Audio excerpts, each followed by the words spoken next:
Day breaks over Kyoto, a city with a prestige dating from the time it was the imperial capital of Japan, for more than 1,000 years until 1869. Nestled at the foot of its surrounding hills, Kyoto is today a modern city, but one which has successfully been able to conserve the greatest cultural riches of Japan. With its 2,000 temples and shrines spread out across every district, the city is impregnated with the sacred.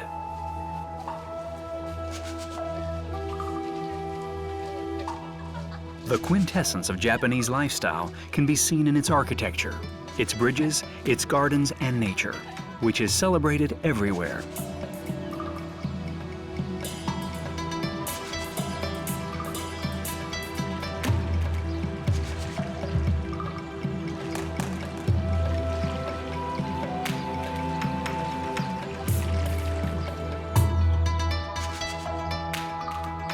To me, visiting this city is like going back in time to discover the Machiya of craftsmen, which were townhouses constructed from the 17th century on. Built entirely in wood, intimately linked to nature, and imbued with spirituality, they perfectly reflect their city, which was composed mostly of wooden homes until the end of World War II.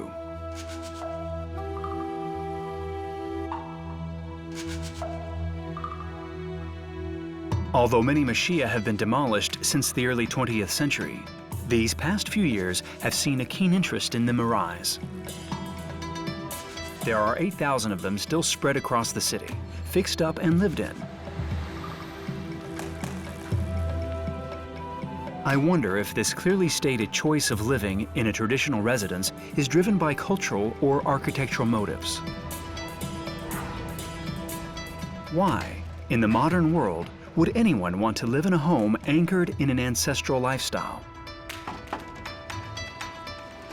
Hi. Hello. Welcome, welcome. We were expecting you. Thank you very much. Please come in.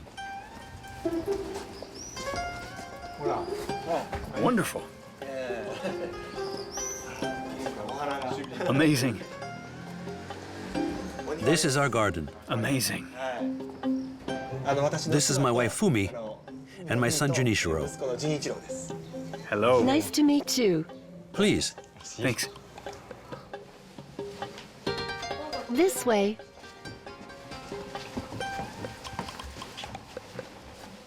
Three years ago, Keishiro decided to live in this Machiya where he's greeting me today.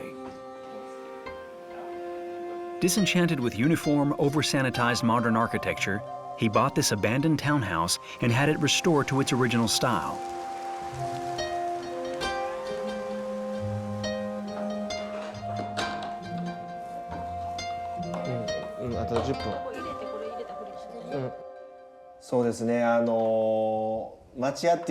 Machiya are the result of know-how accumulated by the carpenters of the past. They're the quintessence of Japanese culture. I thought to myself, if one day I'm to own my home, I want it to be a house like this.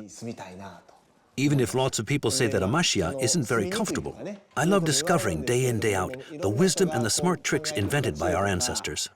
Thanks to that, I find that the Machiya is very pleasant to live in.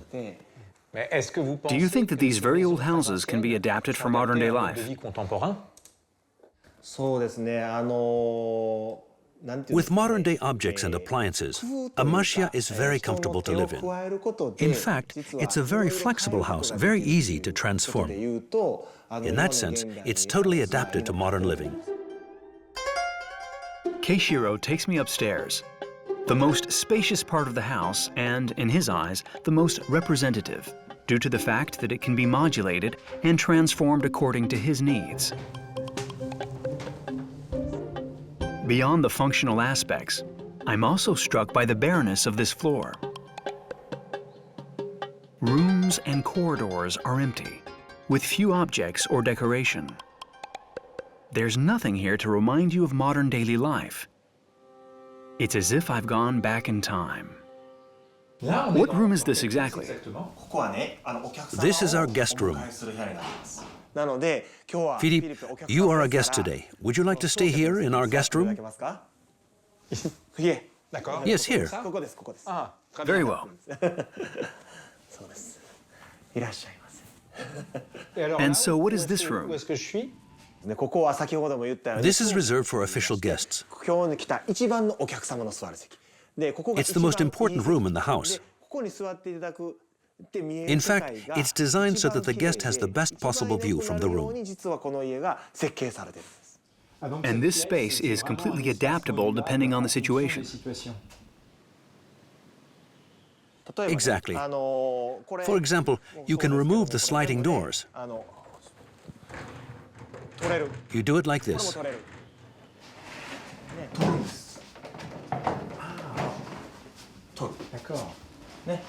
You can remove them all. Yes. And all you're left with are the pillars and beams. In fact, the house is built with a very light wooden structure. And for it to resist earthquakes, it must have a very simple structure and very light furniture. A Westerner might find the house devoid of all life. But a quote from the writer, Junichiro Tanizaki, springs to mind. Beauty is given to a Japanese room by the absence of all accessories. But in a Machiya, emptiness is merely apparent. It makes room for the essential. Natural materials, simple forms, and pure lines, which create an open space diffused with light. The basics of Japanese architecture are very simple. There are pillars and beams, but no actual walls. In a way, the building and nature are connected in space. Japanese design is very simple and minimalist. All superfluous decoration is absent, and a single flower decorates the empty space. That's the Japanese aesthetic.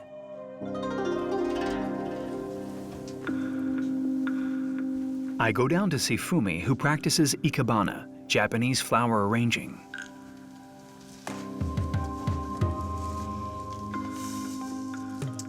Ikebana is more than making a bouquet of flowers. What does it represent to you?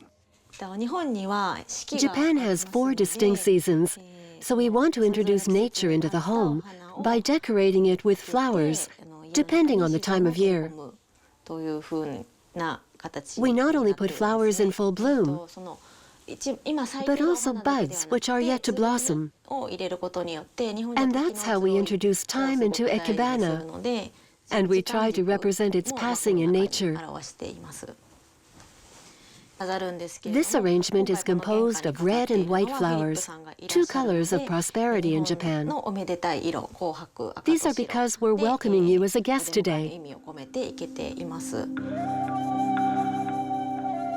Everything, down to the simplest gesture, is codified here. Keishiro's gardeners, who are here working this morning, also seem to have very clear directives. What are you planting today? This is a type of cherry tree known as hanakaido.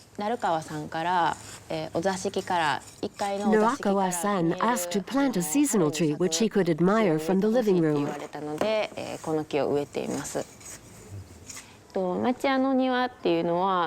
In the Machiya, the garden is just next to the living room, so that it can be contemplated from there. Unlike in Europe, we don't go into the garden to rest or for barbecue. Do you want to help us plant it? Okay. Where do I put it? Here? Yes. So I just place the moss. Yes, and without pressing down too hard. The moss will take root by itself. Why do all Machiya have a garden? Machiyas are located in densely packed spaces, so it's difficult to introduce nature here. So the presence of a garden is essential to obtaining light and a breeze, for example. I guess so, but they must exist more than just for functional reasons. Is there a symbolic dimension to the garden? Yes, indeed. This small garden is like a vast imaginary landscape. This stone symbolizes an island, as does that one over there. We use an effective perspective to make the garden look much bigger than it really is. So the garden is more for contemplation than it is functional. Exactly. Traditionally, the garden was purely for contemplation and children weren't allowed to play in it. It was reserved for the master of the house, but that has all changed today. Now you can go out and walk on the stones. But some parts are still forbidden. You can step here, here too. This is okay, but this is forbidden. In home gardens in Europe, there are always lots of plants. Here, I find it astonishing and very beautiful that there are so few plants and just a few flowers laid out in a very balanced way across the whole garden. The reason there aren't so many plants and flowers is because in the universe of a Japanese garden, the ma are very important. Ma are voids, empty spaces. Visually, ma and plants create a rhythm together in space. When you're sitting in the master of the house's spot, you feel like you're looking out onto a large tree. But if you really look there, you see a much smaller plant. All is very calculated, so you must have voids. That way, each individual plant creates a world around it, and all of these small worlds form a larger universe. If there are no ma and everything is joined together, there would only be one single universe with no perspective. What is the true meaning of ma? Ma is what you would call the off part of space, a design of emptiness. When you think of design, you think of the design of something that exists physically, but ma is the design of what does not exist.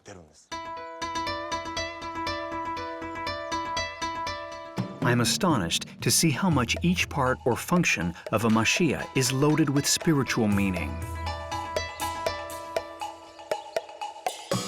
I'm starting to understand that in Japan, the concept of space is based on a philosophy in which the senses and the sacred are inseparable. It's not a matter of chance that temples and Machiya are forms of architecture with wood constituting the entire structure. I head up to the wooded hills overlooking the city to visit the Buddhist temple Senyuji.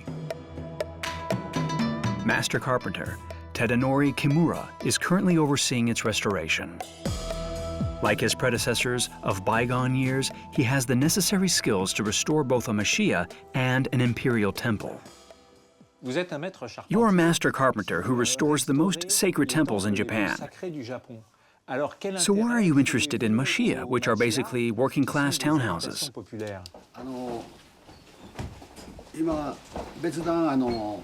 Nowadays, constructions in wood, be it a temple, a shrine, or a house, are technically very similar. If you want to pass on traditional techniques to the next generation, the carpenters of Kyoto have to know how to rebuild anything. Restoring a temple like this one presupposes the knowledge of very old techniques. Regarding wooden architecture, ancient Japanese techniques reached a certain level of perfection. The farther you go back in time, the more the construction techniques are basic, but the results are extraordinary.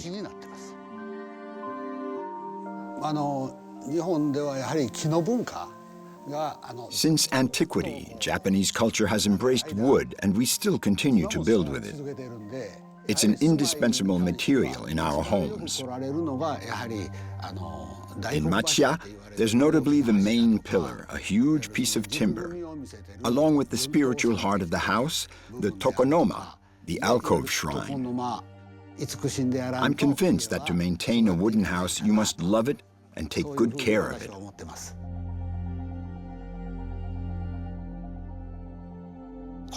My laborers are working on this gate, Chukushumon, because a decorative flower broke off. So now they're restoring it. If we let it deteriorate further, it would be seen as negligence on the part of the head monk. So we need to show people that we're taking care of these buildings.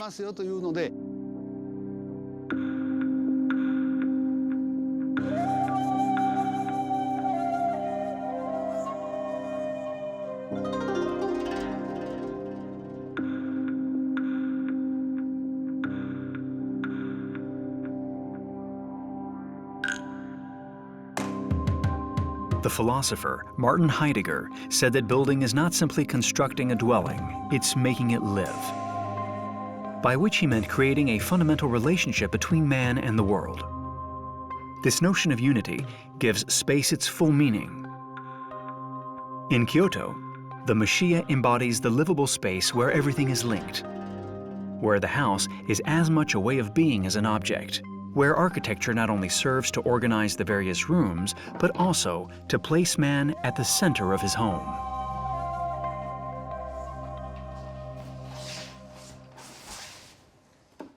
I'm setting up an ornament called kabuto. A kabuto is a samurai helmet. That's right. It's for Children's Day, formerly Boys' Day, when parents wished for their son's good health.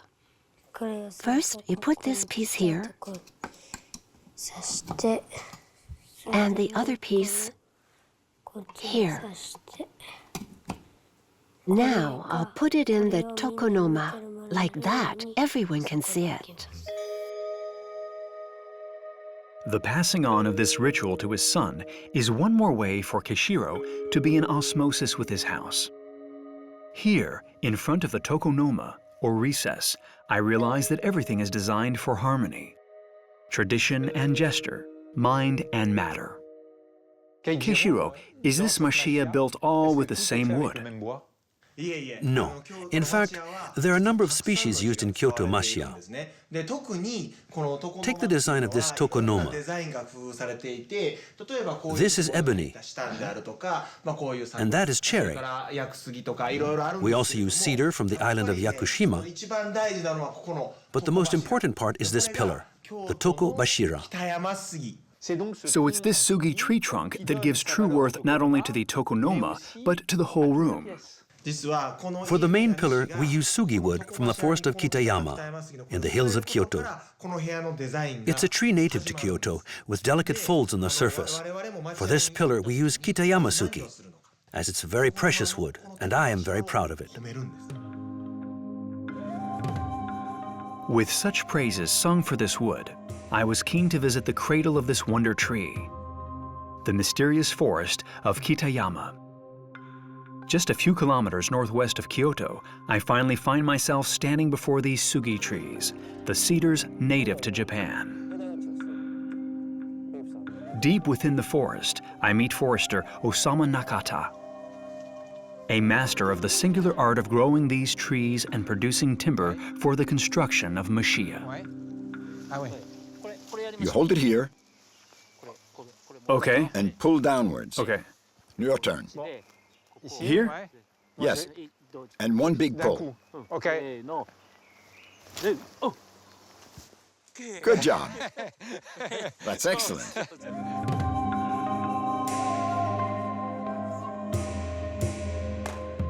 Amidst these trees standing at attention on the hillside, pointing to the sky, I realize that their wood is more than a future pillar or beam.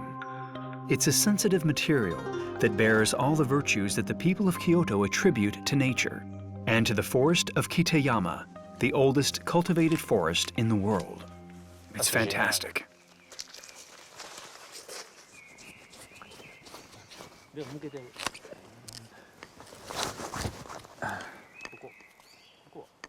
How did I do? Very well. I'm pretty proud of myself. The amazing thing is, once you've removed the bark, the wood is so smooth and light. Yes. And as the tree contains water, the surface is still a bit damp. Once the bark is off, how does it dry? We leave it to dry a while in the forest, and then we cut it and take it to our depot. We have plenty of trees drying out in our depot. Shall we go see? Okay, let's go. On the way to his village, Nakata-san tells me why Sugi wood became so precious. In the 16th century, the greatest tea ceremony master in Japan, Senrikyu, was seeking to perfect his art. And on discovering the Sugi, found that its paleness and softness would be the absolute refinement and represented in his eyes the aesthetic ideal of a tea house. Like all the master foresters who preceded him in his village, Osamu Nakata has continued to improve his technique to obtain this aesthetic ideal. These are Sugi trunks after being polished. They're the end product. They look so light, but I couldn't carry one for long.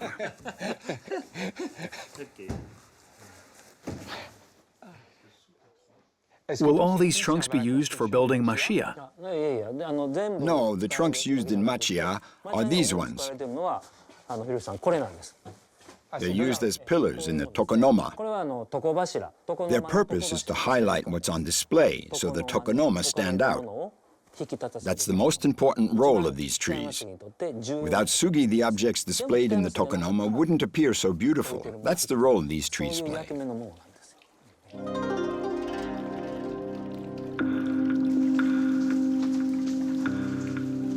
This way. We're sanding down the trunk with real sand.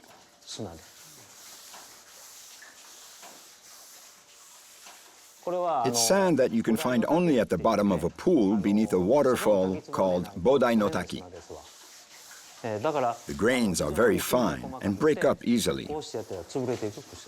Since the olden days, this sand has been used to sand and polish sugi. Can I try?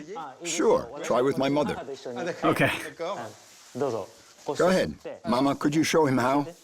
Okay, I take some sand. Take a handful of sand, put it on the trunk, then rub. Like this. Yes, And then I rub. that's right. It's like massaging the wood. See how it cleans the surface of the trunk? It becomes all smooth. You smooth out all the rough patches, and you can still feel the veins in the wood.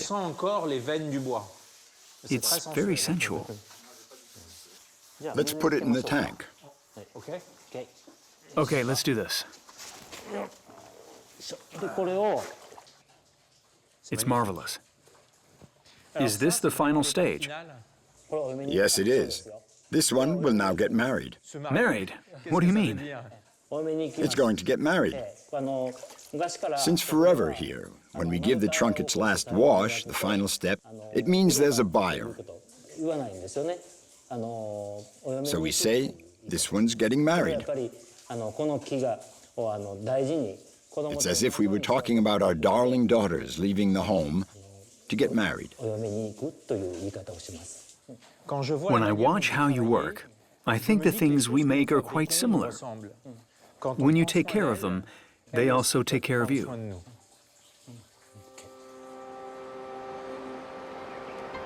As night falls across the valley, the close links which unite the elements of the Japanese lifestyle finally become clear. Everything seems to have its place, from mountain to town, from wood to house, from matter to mind.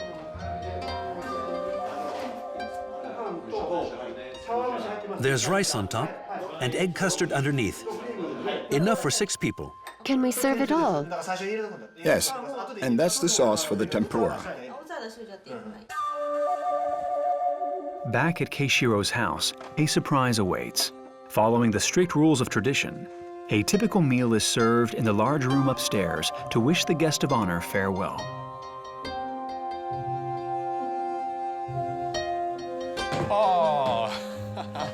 It's magnificent, really magnificent. Thank you so much. It's a traditional Japanese meal. It looks delicious.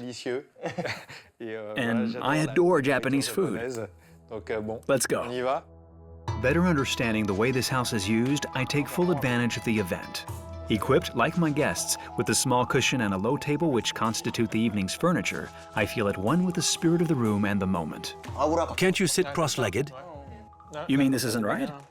No, only women sit like that. Oh, okay, I'll change.